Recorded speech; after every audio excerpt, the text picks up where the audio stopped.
Well, hello. I want to talk to you a little bit about an idea that I have called Hollering theology. It's looking at liberation theology, which I'll explain a little bit later, and putting it in the context of Central Appalachia. So today, sit back and imagine we'll just take a little trip into thinking about this idea of Hollering theology in how this lens can build a bridge to helping us relate, encounter, understand, and appreciate our Appalachian sisters and brothers in a different way, in an honest, authentic way of hearing Appalachian voices. So I want to say first, thank you to Dr. Anderson for promoting, orchestrating, organizing the incredible conference that you are preparing for. And I am deeply honored to share a few words as a resource to begin to even get ready for those great days together that we'll be sharing on Zoom. So thank you, Dr. Anderson, for all of your work. Let me introduce myself. My name is Rob Music. I'm with the University of Pikeville, where I serve as campus chaplain and instructor of religion. And there is my information. Please feel free to reach out to me, to email me, to tweet. I'm not so good at Facebook and others, but I like Twitter. So feel free to reach out to me. And I offer the bottom picture to you as an example of what I hope to model in this lesson about listening. In 2017, we had a Unite the Right rally that came to our town in Pikeville, Kentucky. And on that day, as a member of the clergy, I went to listen to various people and their passion and energy that day of authentically trying to lean in and to ask some questions, but to really listen to what the hurt, the rage, the fear, all of the various emotions that were going on that motivates people on a day like this. So also, I want to offer thanks. You'll just see the overwhelming pictures in front of you, but these are many of my students who I've had over the years who have deeply inspired me here in Central Appalachia, and I am forever grateful for all of these faces who have helped me listen better, ask some questions, to listen again, ask more questions, to begin to expose a lot that I do not know, and to listen some more. So on the top left is my family, and I want to give special shout out to my wife, Summer Bingham, who's also a professor at the University of Pikeville. As we think about bridge building, as we think about Appalachia, I want to come back to the Poor People's Campaign in 1968. Of course, Reverend Dr. King's dream of uniting voices and people from all over the country to ask some deep economic questions of our nation. Although Reverend King wasn't able to be there in the march in 1968 when they gathered for the Poor People's Campaign in DC because of his assassination, his tragic assassination. The planning, the visioning, the dream was really Dr. King's. And when we think about the Poor People's Campaign, which is ongoing today through the leadership of Reverend Barber and others, we think about the Appalachian voices that happen to be at the table. Namely, mostly people remember Miles Horton, the great educator, liberation thinker from Tennessee. But we forget that college-age people in the VISTA program and the Appalachian Volunteers, as early as 1966, were dealing with poverty, asking questions of people in the region. And then in February of 68, even as Senator Kennedy came through Appalachia, it was young Appalachian voices who showed up to protest, to ask questions, to really battle with these economic injustices that we have in the United States. So I just offer that as a beginning framework to think about Appalachian voices as we ask great, searing questions of our country. And then today, as you and I wrestle with how do we tackle racism? How do we build some bridges? Because what we're going to find out is that oftentimes it's Appalachian persons who are misunderstood also, and quite often blamed. So let's work through and think further about this. I use a term that maybe some people aren't familiar with. I said that we're going to talk about hollering theology. And what in the world is that? Because maybe you're familiar with maybe you're familiar with liberation theology. Maybe you've heard of gay liberation, Black liberation, womenist liberation, but hollering liberation or hollering theology is something that I'm putting forward. And I use the term holler because you may have heard of a hollow. It's a small valley between mountains, usually narrow, sometimes followed or beside a parallel creek. It's a road usually that leads up to people's homes that has one way in and one way out. If you live in central Appalachia, eastern Kentucky, West Virginia, when you hear the word holler, they are not talking about hollering at somebody. They're probably talking about the place where they live. It's a local word, an affectionate word that talks about family, place, usually connected to mountains. And interestingly enough, a holler usually is maybe only appreciated by those who live there, but it's also a way to know that you are on the inside when you say the word holler as opposed to hollow.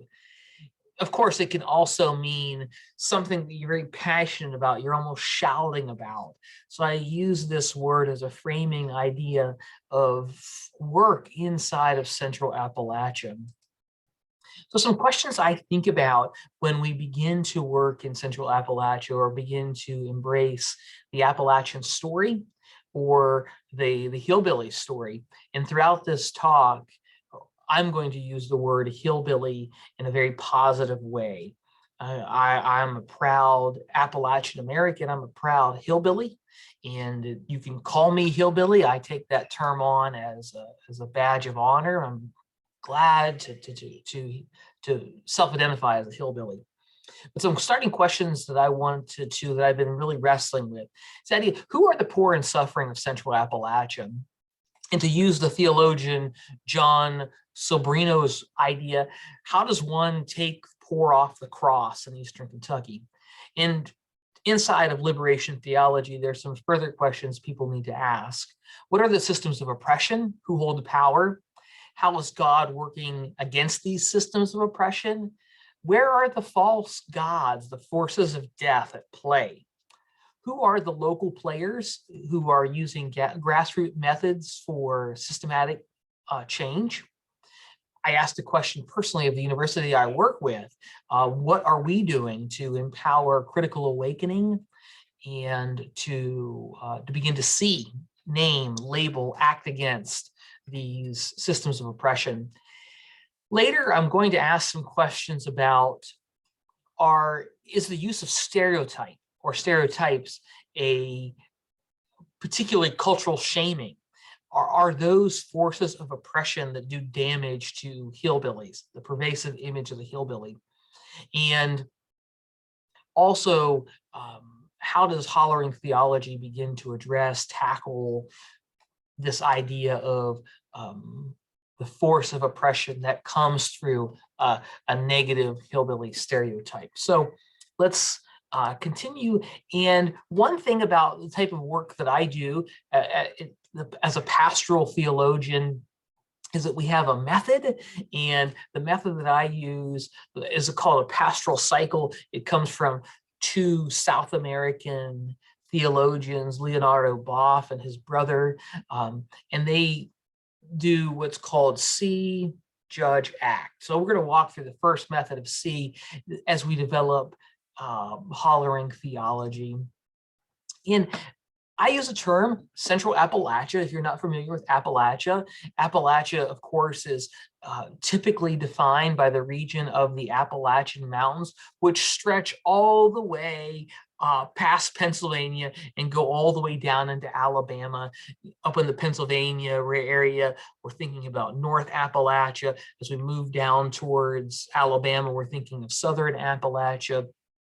But I want to focus in on Central Appalachia. And as you look at numbers of disparity and difficulty and pain, Appalachia, of course, stands out inside the greater numbers of the United States. But when you really look down further at the research, the place of greatest pain is Central Appalachia. So that's Eastern Kentucky, West Virginia, and small parts of Virginia, North Carolina, Tennessee, but really what I'm looking at is the West Virginia, Eastern Kentucky piece of the Great Plains. And of course, I have located us, I'm from Pikeville, Kentucky, which is right there in the central part of Central Appalachia. So first thing we do when we're beginning to build a bridge with Appalachian Americans or hillbillies is to first see the beauty of our region. Because our area and our people have oftentimes been seen as stereotypical images of poverty, of lacking, poor education, backwardness, insert the stereotype. But I think it's fundamental that we first start our conversation and we root it in beauty. The awe of our hills, or as we call them, the awe of the mountains here, fall in love with the beauty that we're given, not only of our people, but of our region and our surrounding. The second thing we have to do is be honest about Appalachia. For far too long, we have been lied to that Appalachia is simply this collection, all white collection of Scotch-Irish people who happen to show up and populate Appalachia. And here it is today that we're, just all a bunch of Scotch-Irish white coal mining people in Appalachia. I would argue that is dangerous and an oppressive myth that is simply not true. But the truth of the matter is this: all of these pictures that you see in front of you have been taken within 21 miles of my home in Pikeville, Kentucky. And the pictures are various, from former coal miners who are learning about computer programming in an organization called BitSource, to social forward protests and rallies about universal health care, to pride rallies, to women's marches, to public declarations about Black Lives Mattering, to having a mosque, to out-of-the-box, unconventional, incredible farming methods that are taking place. These are some of the beautiful things that are happening inside of Appalachia that so often the Diane Sawyer special or the Elegy book do not discuss. And I want to quote from Meredith McCarroll, who says, "Unless we know the truth of Appalachia in our bones, we won't fully be able to build a more just and equitable future in this place, because we won't even know where to start. A more complex story of self could help us take that first step. And the more truth we reveal and uncover, the more steps we'll be able to take." So I just want you to take in these images here, begin to see the truth of Appalachia and even Central Appalachia. Now, as we think about seeing, remember we talked about this pastoral method of seeing Central Appalachia, we have to admit that there are some overwhelming places of pain. And I would argue that many times these places of pain can feed into what we see of white supremacy, hate groups, some of the really negative energy that can come out of Central Appalachia comes a lot from the pain. When surveying 280 Appalachian students with this question, what is the biggest problem that the region faces? Overwhelmingly, students wanted to talk about drugs and addiction, poverty, crisis of jobs, meaningful jobs, the economy, ignorance and prejudice, and negative stereotyping. So just look at this chart here, or this pie chart, to show us how big drug addiction and poverty play into kind of a crisis that we're seeing in Central Appalachia. And here's an image of Central Appalachia and overdose rates to the place that Purdue Pharma recently settled between $6 and $8 billion settlement, where big pharma has been proven to target particularly vulnerable populations in Central Appalachia, funneling money to doctors who are overwriting scripts, literally killing, an intentional killing of Appalachian people and hillbillies. Also, when looking at Central Appalachia, we have to be honest and see the incredible poverty. On your left here, you will see what we call distressed financial counties. And in Eastern Kentucky, overwhelming, this dark red here shows us the incredible depression or distress financially that's happening. And on the right here, we will see poverty rates, where ranging from 28 to 41% of the county in poverty. And you'll see this just deeply concentrated spot of Eastern Kentucky. So we have to be honest, there are some really, really disadvantaged, financially disadvantaged, poor people in Central Appalachia. And this is killing people. Look at the highest rates of mortality in the United States. Of the 20 highest rates county-wise in the United States, 12 of the counties are in Central Appalachia, and 10 of the 12, so half, are in Eastern Kentucky. Poverty kills.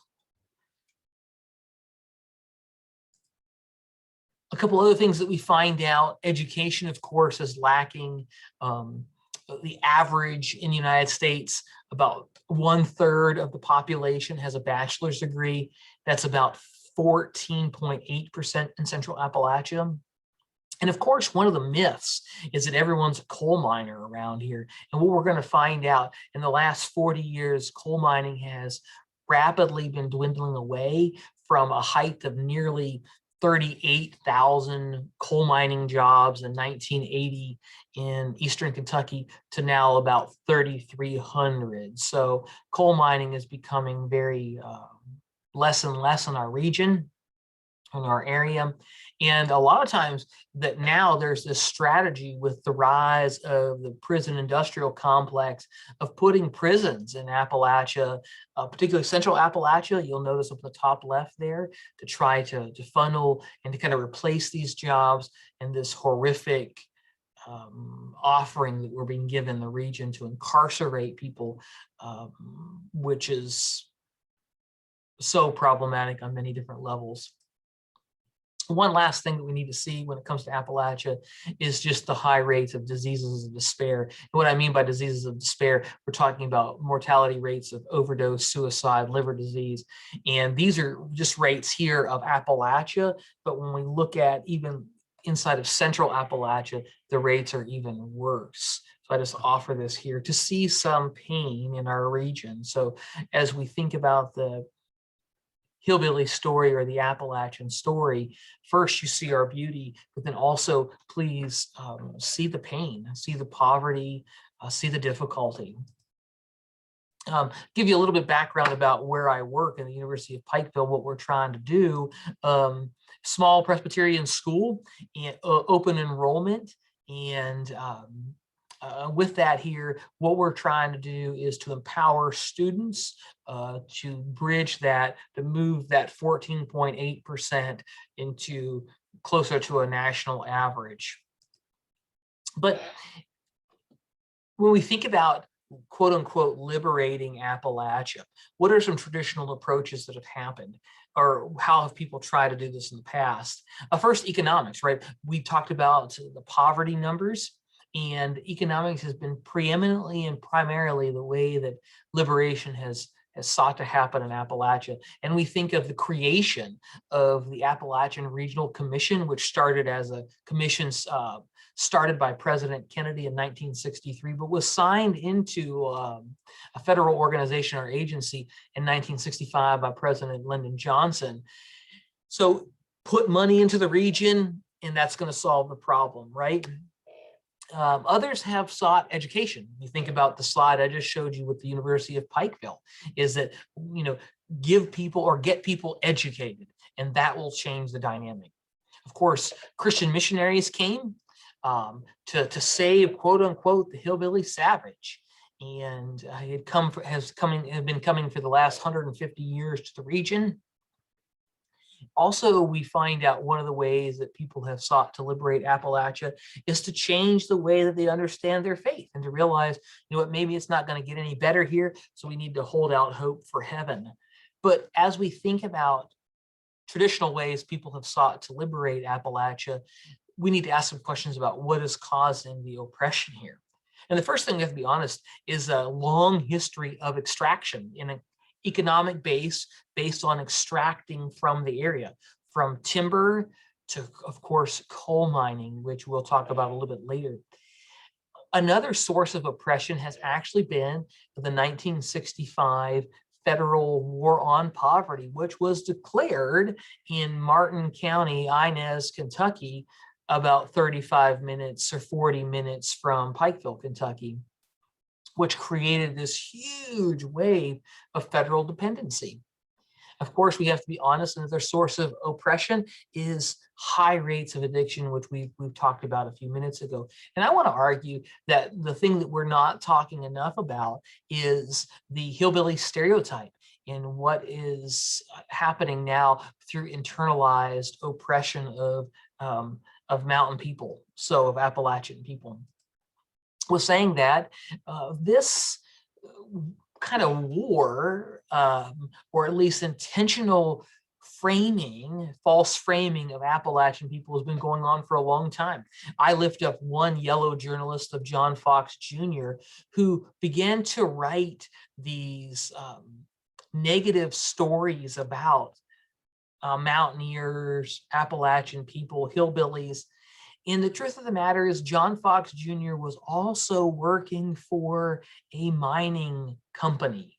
So I think about Dr. Stephen Stoll, who wrote the book Ramp Hollow. He asked this question: what made politicians and investors think that they could do whatever they wanted with this region?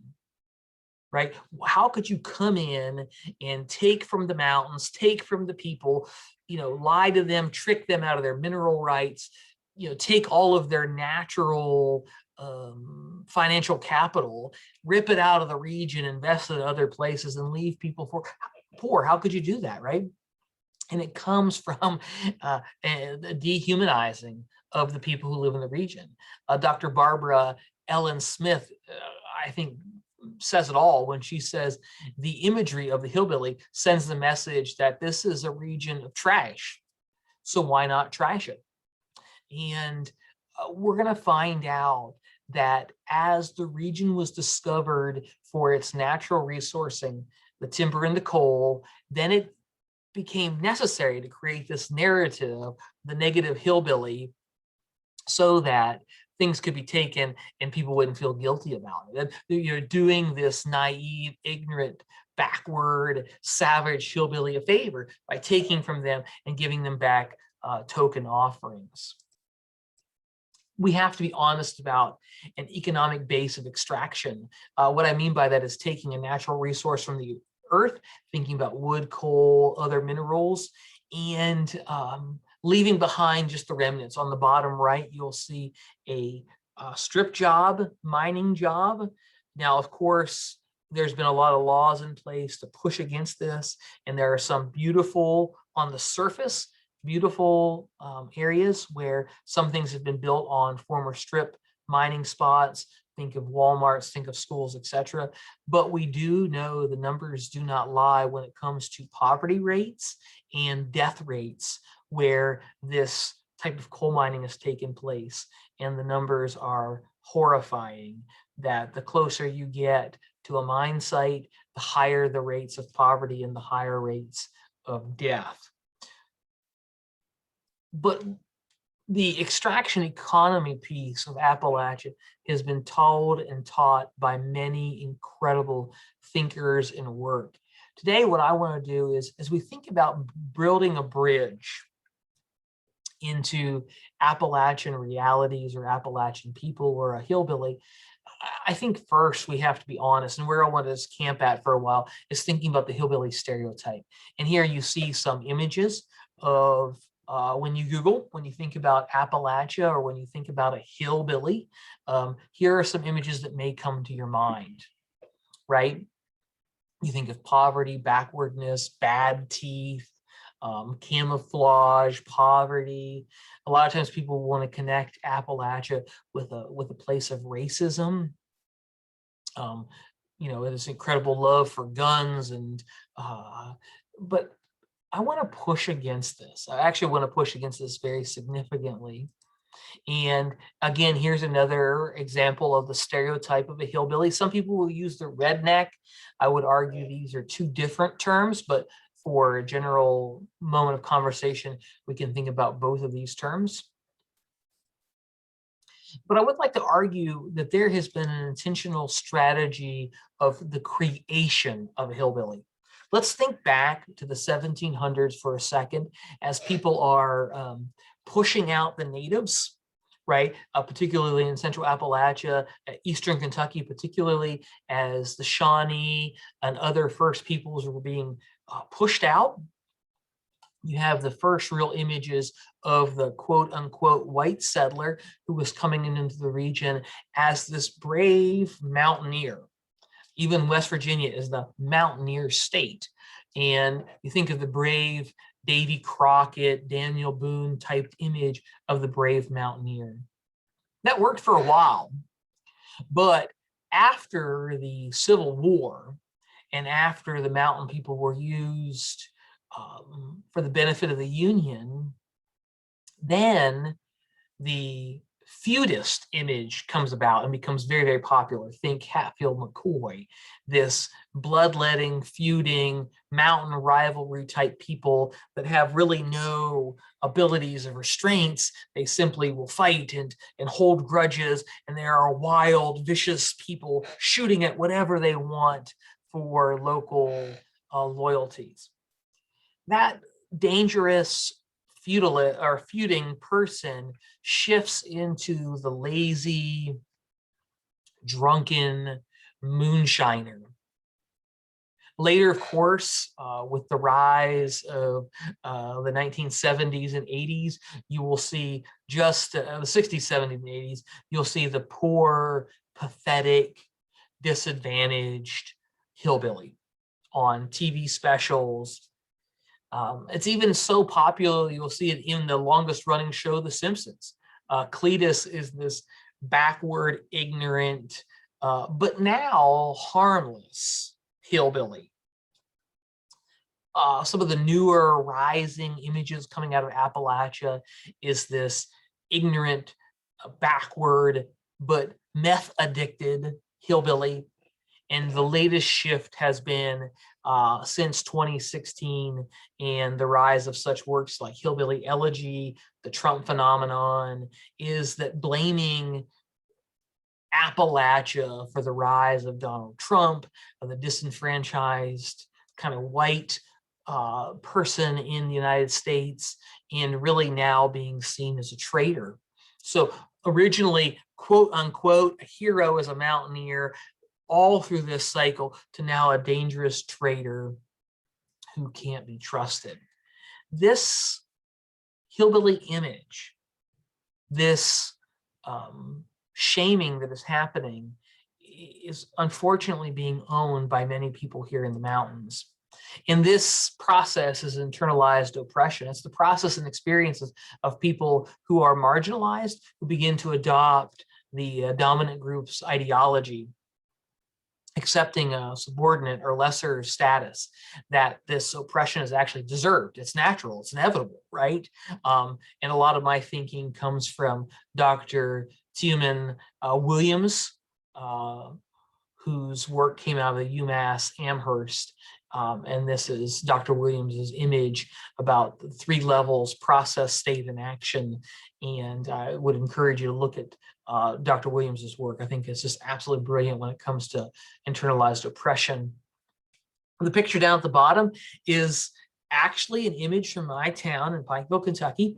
And we have something called Hillbilly Days, where 3 days, literally, the city shuts down as thousands of people come in dressed in their overalls and maybe wearing bad teeth and living up any difficult, painful image that you can think of, a stereotype of a hillbilly, and live it up for 3 days in a festival type thing. But what I have seen is internalized oppression that happens even in my students in Appalachia. So one student, Philip, I just want to read Philip's words. Philip said this: when people bring up stereotypes like that or point them out about you, you kind of think, well, what if they do see me like that? What if to them I'm just some stupid redneck? And then you start to think, if they see me like that, what if I am like that? I mean, even if it's not true, you might subconsciously start to believe that what people say about you or how they see you is the truth, even if it's not. And that can really do damage to self-esteem.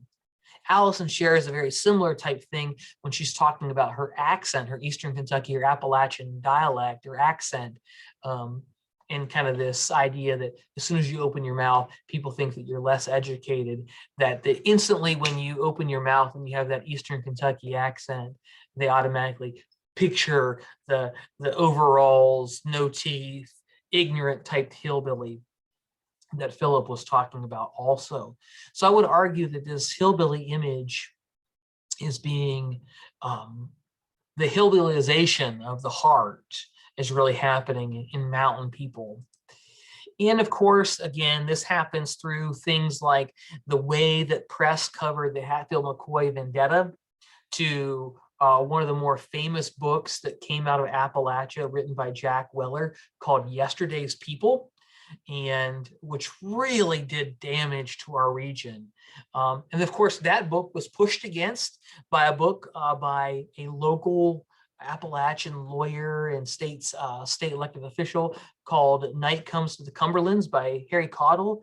And he challenged this economy of extraction, yet his work being buried by Christmas in Appalachia specials that happened in the 1960s. And of course, the work in the early 2000s by Kentucky's own Diane Sawyer, called A Hidden America, Children of the Mountains, which did horrific justice to stories of people here in the region, just fueling all of these negative images of the hillbilly.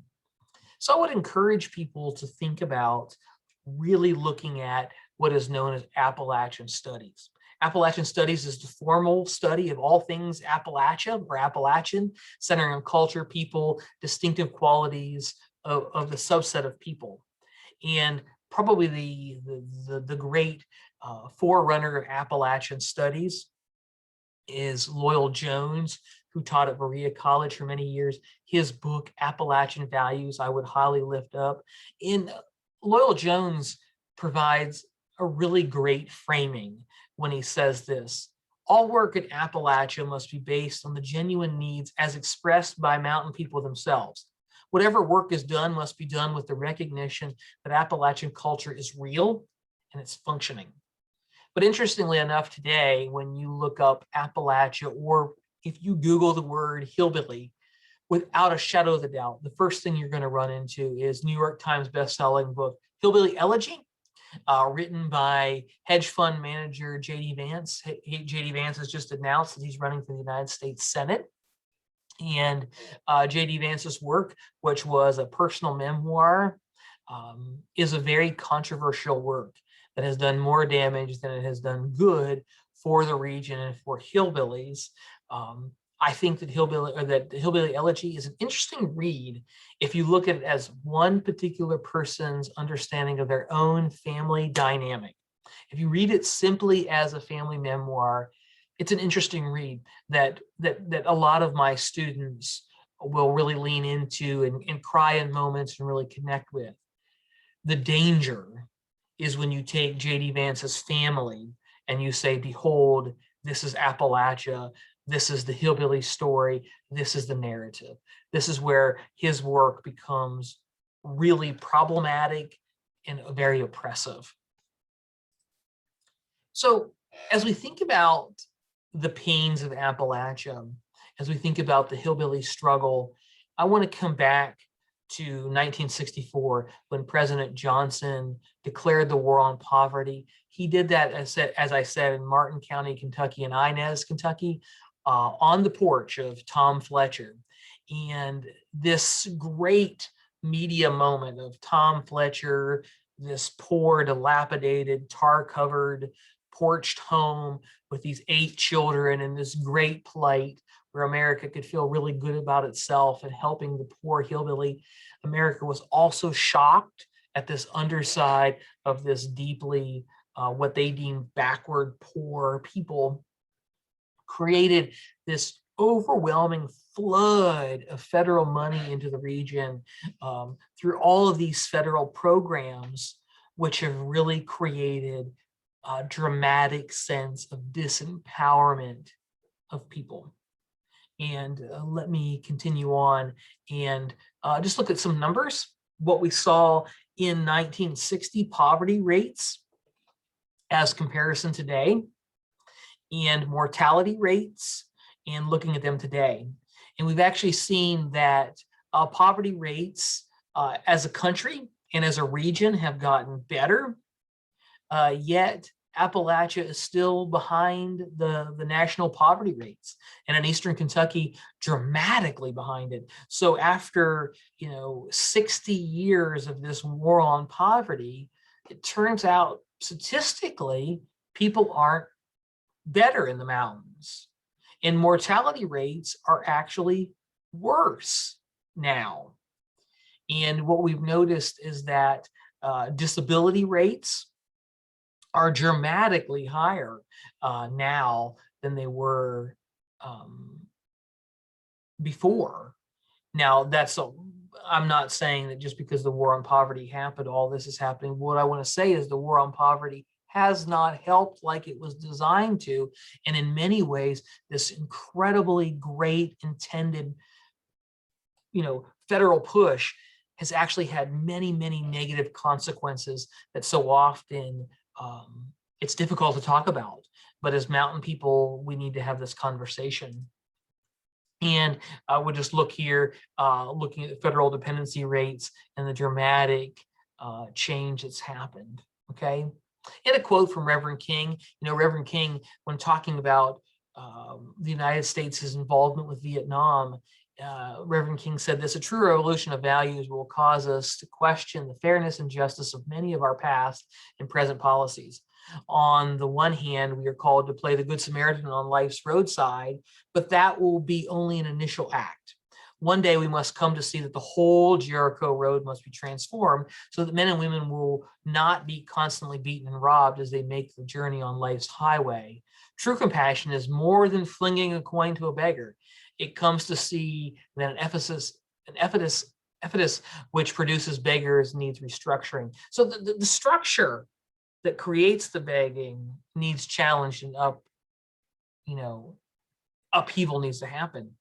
And I would argue that one of the things that's happening to hillbillies is that there's a radical disempowerment that's coming from good programs that now have disincentivized and really created handouts as opposed to opportunities that many mountain people want. Now I realize that all of this work that I've just shared may be very controversial and people want to push back on, but I want to give you one lens of bridge building into Appalachia. So we've looked at seeing, and now we look at how do we judge this? How do we label this? And of course, the framework that I use in Hollering Theology comes from liberation theology. One great thinker, Leonardo Boff, who's one of the founders of this great liberation or this great theological idea. A couple things to know about liberation theology if you're not familiar with it. It's the idea that poverty is oppression, that anybody who seeks to be a change agent or support must work through the idea of social analysis. That theology cannot work in the abstracts, but it's actually only expressed in motion. And for the liberation theologian, they look at Jesus. They look at Jesus as the one who is particularly the prototype of freedom, what it looks like to be the actualized person. And liberation theology sees the other person as a sacrament, as where God meets the world in the face of the other. And liberation theologians say that you must work and live among the poorest and the most needy, the most disenfranchised, the most oppressed. If they're hurting in the margins, that's where a person must be. And Dr. Leonardo Boff, when thinking about misery and suffering and pain, he says this: the misery of this world is an accusation against yourself. It is not you who should judge misery, but misery judges you and your system and makes you see its weaknesses, its areas of propagating these sources of oppression. So as we look at the pain of mountain folks and hillbillies, now liberation theology is going to ask us to think about our own ways that we actually propagate that. And I want to particularly lift up a group of theologians known as Dalit theologians that I lean heavily on.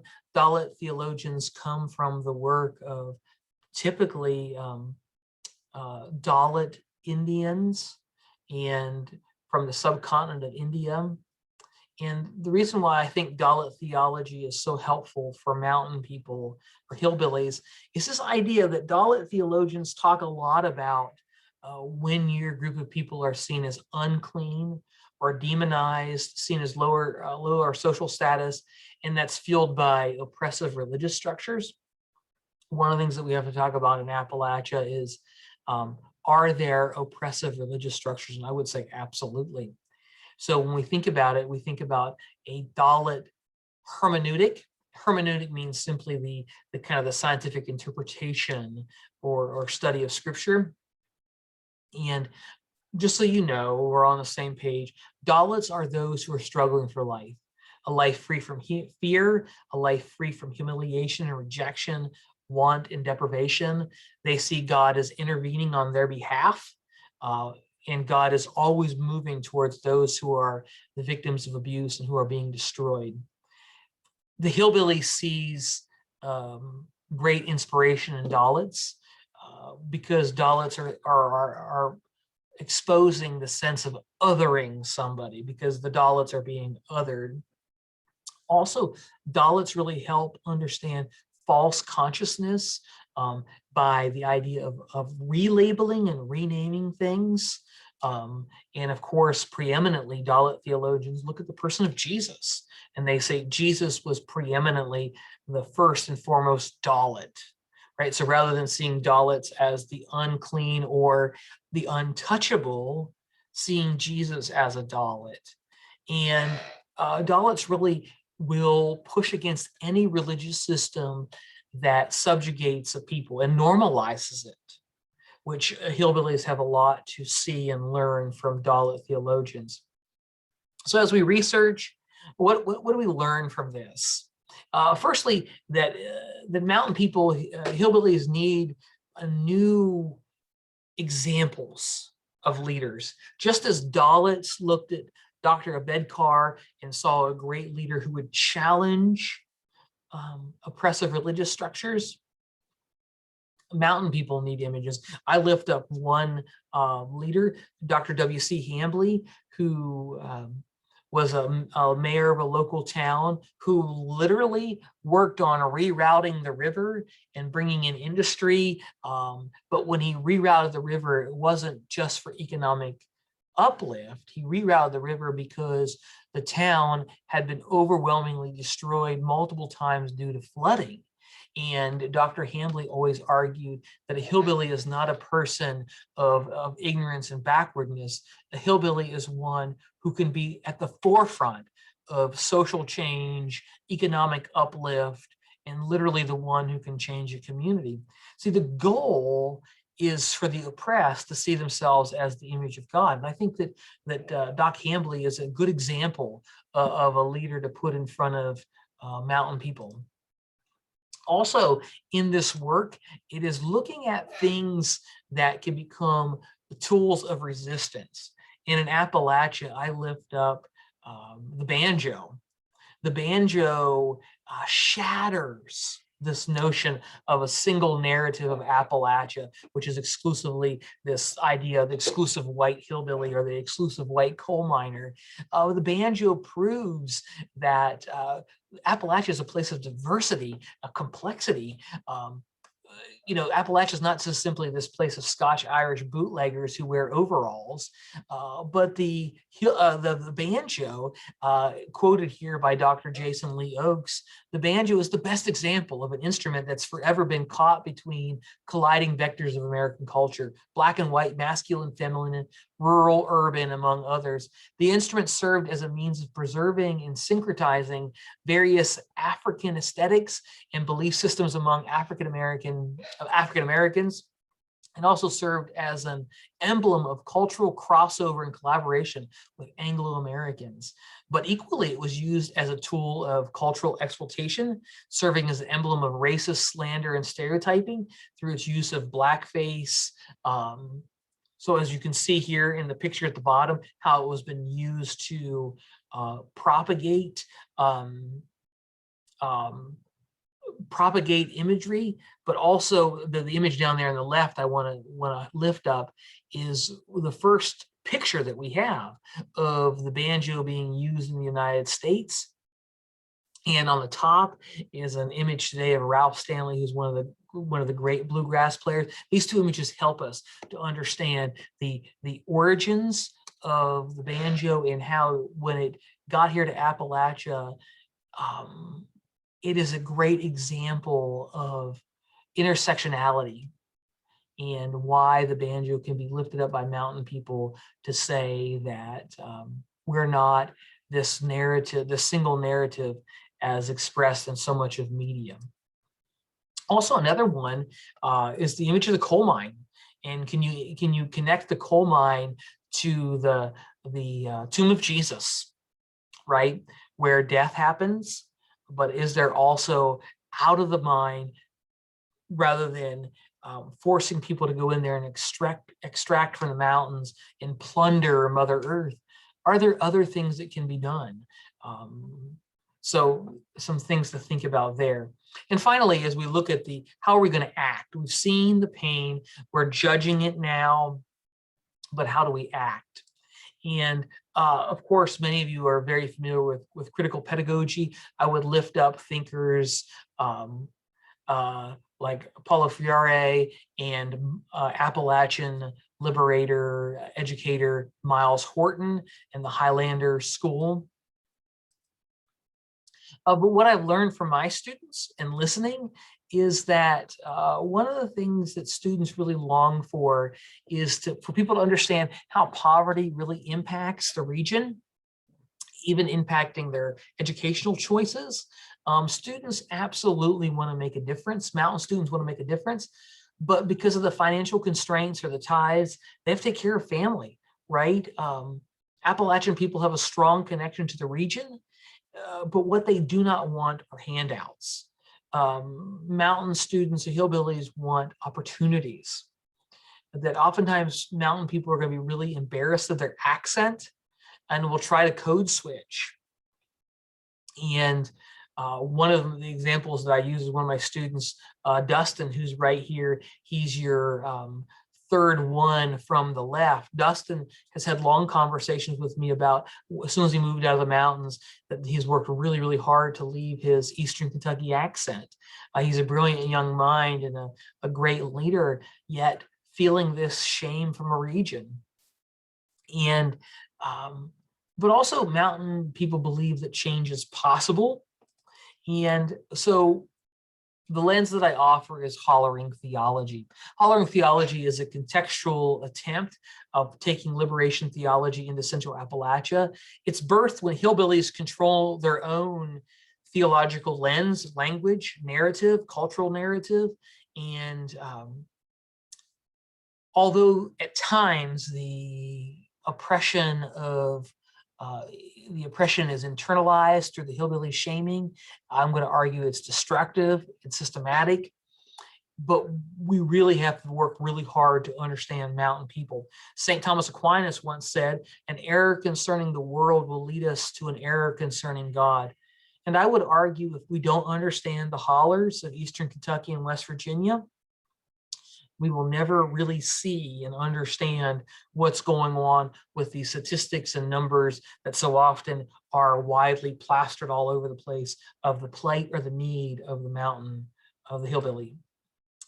And framing of Hollering theology, some things that we need to think about.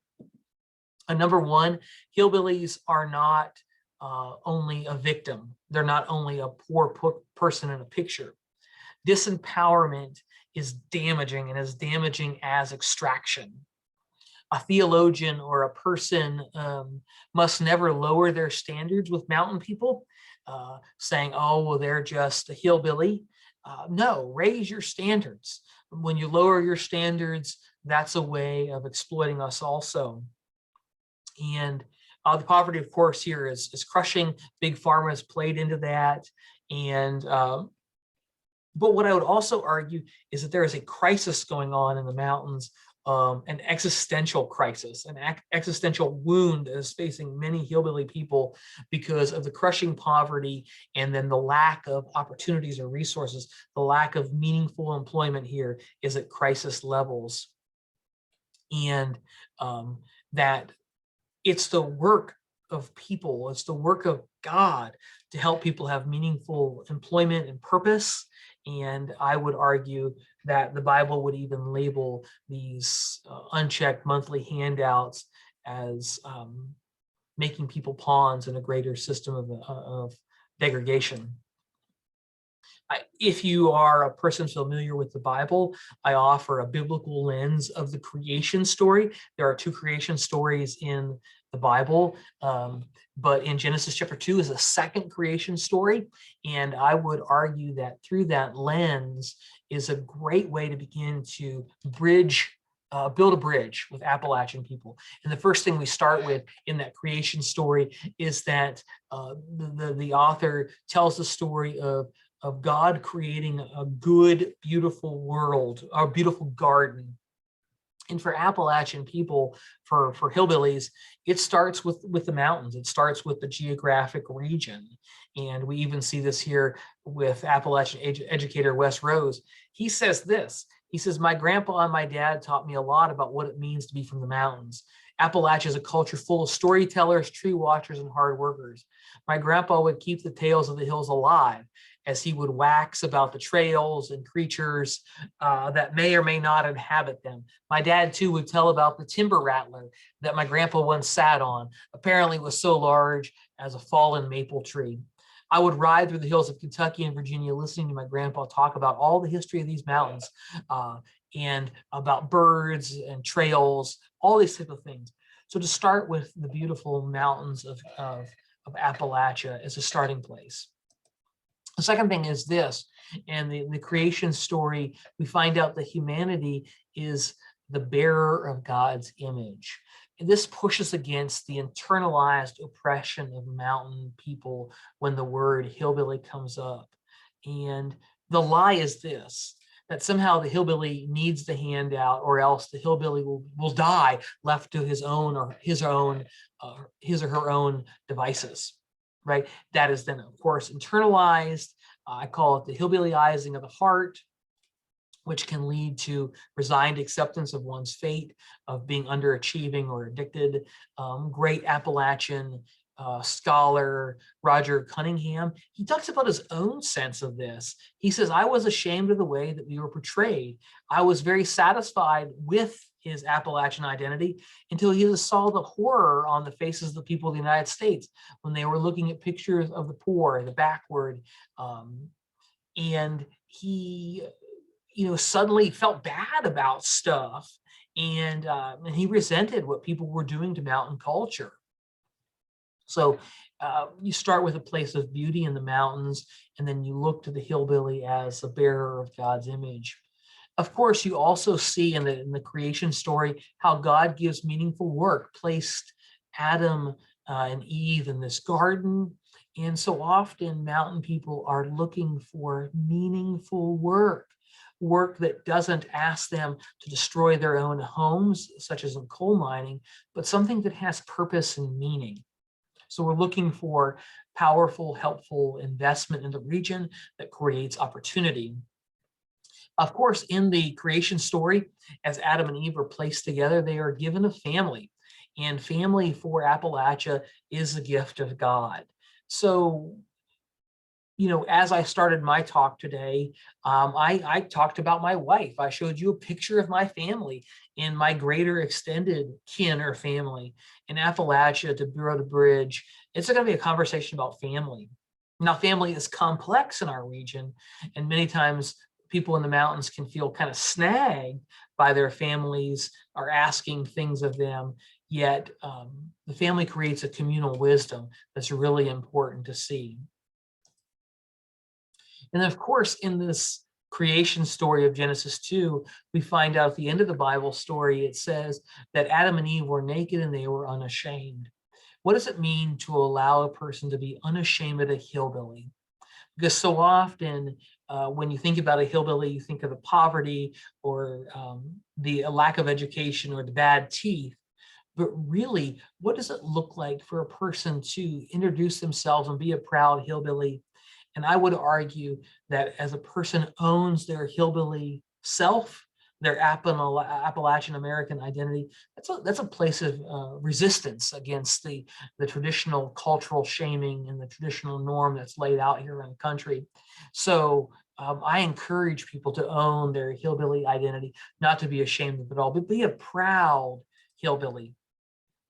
Of course, there are some, if you want to think about theological terms, that I think Hollering Theology lifts up, that I offer to you there.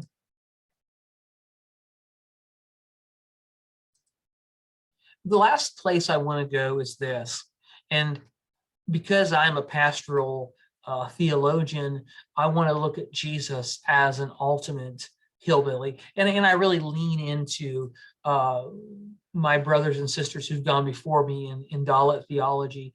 Dalits make the argument that Jesus is preeminently a Dalit, and I would argue that Jesus is a hillbilly. And what I mean by that is this: it's looking at Jesus as one who shares in Appalachian solidarity. Think about it. Jesus of Nazareth was one who was unlearned by traditional standards. Jesus was one who loved to be out in the hills and nature with his friends. Jesus was born in a remote holler of Nazareth. He lived in a rural community, a community literally on a hilltop. Jesus, in his setting, would have had a distinctive dialect within Aramaic. Jesus was born in a complicated family situation. He was raised by a man, at least according to Christian argument, wasn't his biological father. Jesus was so poor that when his family gave the religious offering to dedicate him to the temple, that they had to make the offering for the poorest of the poor. At Jesus's birth and all throughout his, or in most of his life, he dealt with housing insecurity needs. And then, of course, Jesus's teachings were rural-based. He talked more about the country and laborers and servants and farmers and nature. And I would argue that Jesus is much more a hillbilly than he is maybe some other things that we think about, and that Jesus as a hillbilly really helps us re-own the beauty of that term. A hillbilly Jesus is a key step towards re-engaging my students in Central Appalachia, but also to help people contextualize or to see theology in their own cultural lenses. I would also argue that the family could be used as a metaphor for the Trinity. But I want to close the talk with this great quote from Michelle Harless, who's a high school guidance counselor. And she says this: "I ask when you portray us, please don't portray us as ignorant hill folk, because we are educated. We're poor, but we're educated.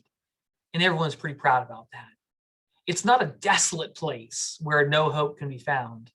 Today, the stigma is very real. And for some people, the stigma is almost as bad as the poverty itself." So I cannot tell you how much I appreciate your willingness to engage with us in the conference, to take your time, which I see as so precious, to journey with me, to think about hillbillies, Central Appalachia, and for maybe, especially if you don't come from a place where you identify as a Christian, to even allow me to share my own religious framework with you and how I understand what's going on in Appalachia through this Hollering theological lens. And if at any point I can be of service, I want to just offer to you my services. Again, my name is Rob Music, and I want to, I'm just trying to pull back here. I don't know how to do this, I guess, sorry.